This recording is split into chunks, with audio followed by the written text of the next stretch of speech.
The Minnesota Timberwolves could be the best team in the NBA right now.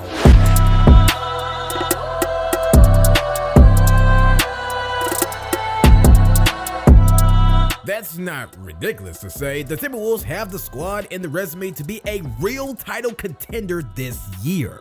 No one saw this coming, and so we're going to take a look at what is making the Timberwolves so successful and how high their ceiling really is. Let's start by taking you back to before the start of the 2023-24 season. The Timberwolves were coming off a season where they finished just barely above .500 and lost in the first round of the playoffs to the eventual champion Denver Nuggets. For the last few years, things have not been clicking for Minnesota. They haven't been past the first round of the playoffs since the 2003 to 2004 season, and there were concerns that this team were stuttering under Chris Finch. The Timberwolves weren't particularly busy in the offseason, most notably re-signing Anthony Edwards to a huge 5-year deal. Karl Anthony Towns struggled with injury for most of last season, and it is why ESPN forecasted the Timberwolves to win 43 games this season, just one more than last.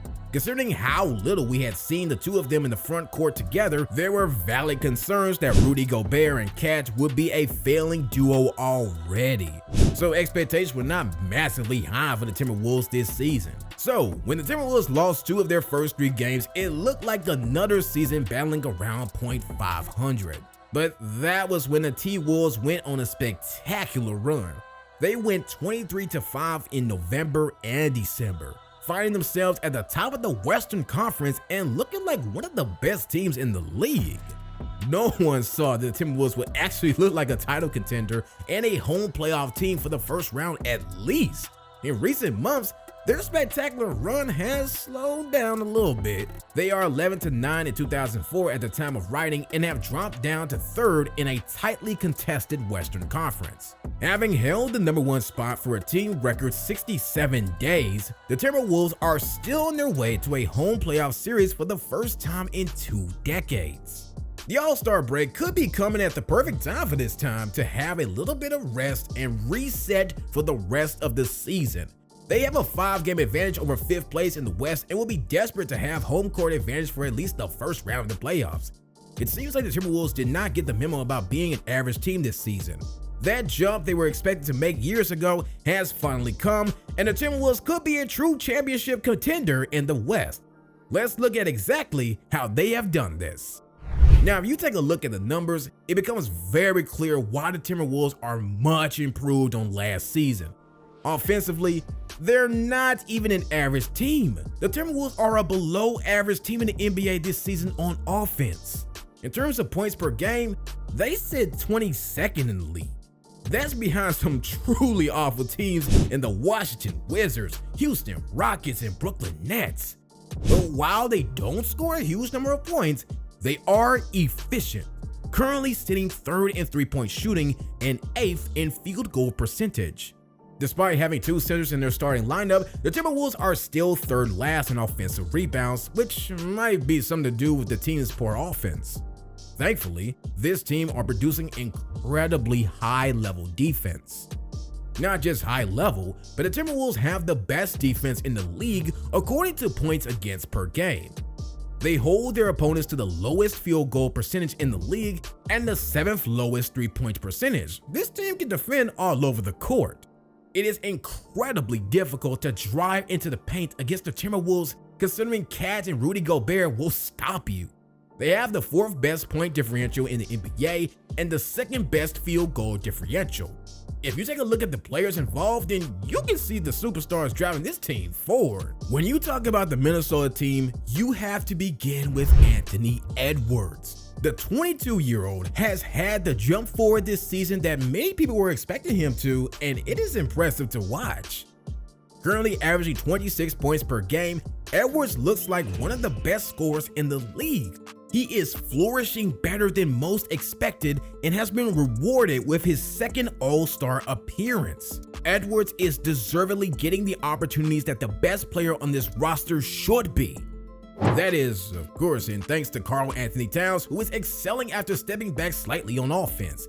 Minnesota don't need Cat to be putting up 25 points per game to be successful. He is shooting an insane 44% from the three-point line while putting up solid all-around numbers. The reason why these two can flow so well together on offense is that Minnesota is finally seeing the benefits of the massive trade they made in the summer of 2023. Rudy Gobert is averaging almost 13 rebounds per game and over 2 blocks. He currently has the best defensive rating of any player in the entire NBA. The former Jazz center doesn't need to contribute much on offense because of the team's 2 superstars. But the Timberwolves also have an incredibly exciting rotation of supporting players. Mike Conley is contributing with around 7 assists per game despite limited time with the ball in his hands. Minnesota must also be loving the fact that they are getting solid performance out of recent draft pick Jaden McDaniel. Naz Reid is also contributing highly, with Minnesota having one of the tallest teams in the league. That makes them incredibly difficult to score on, especially with how rangy all of their defenders are. You have got no space to score if you're facing this Timberwolves team, and it is what is making them so dangerous. You have also got to give a lot of credit to Chris Finch. Having been in the league for more than a decade, Finch seemed like a good pickup by the Timberwolves in 2021.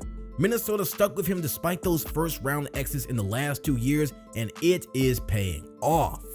Finch has designed a system that allows Ant to star while producing the league's best defense. Finch is one of the favorites for the Coach of the Year award, currently second according to the bookmakers. The skeptics will point to the recent run of results for the Timberwolves, which have not been moving in the right direction. They are only just above .500 in 2024, and at the time of writing, have lost 2 of their last 3.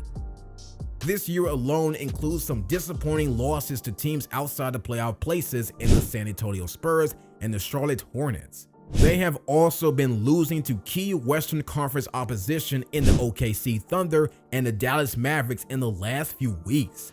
We are also yet to see how this Timberwolves team can perform in the playoffs. Anthony Edwards is an incredibly young star to be leading this team, and there's a good chance he has some nerves heading into the playoffs. Cat has struggled in the playoffs before, and it seems like things are not perfect in the Timberwolves camp. Just a few weeks ago, Finch ripped into Cat after his chase of the Timberwolves single-game scoring record caused a loss to the Hornets. Finch called Cat immature, and Minnesota have not been phenomenal since. Certainly not the sort of things you often hear from championship-winning teams. Despite all of that, the Timberwolves still have to be considered a contender coming out of the Western Conference. No team in the entire league plays defense as well as the Timberwolves.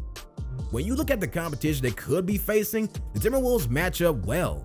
Gobert and Cat will be able to match up well with the big man talent that teams like the Thunder, Nuggets, and Kings have, and can score on anyone, and a lot of the top teams are missing brilliant guard defenders. The finals might be a little bit too far considering how much talent the Nuggets, Suns, and Clippers have at their disposal. However, seeing as this team are set for home advantage in the first round, this has got to be the year where the Timberwolves finally make it to the second round of the playoffs at least. What do you think about the Timberwolves' chances this season? Put your thoughts in the comments down below, and while you're down there, hit that like button and subscribe. Thank you all for watching, and we will see you next time.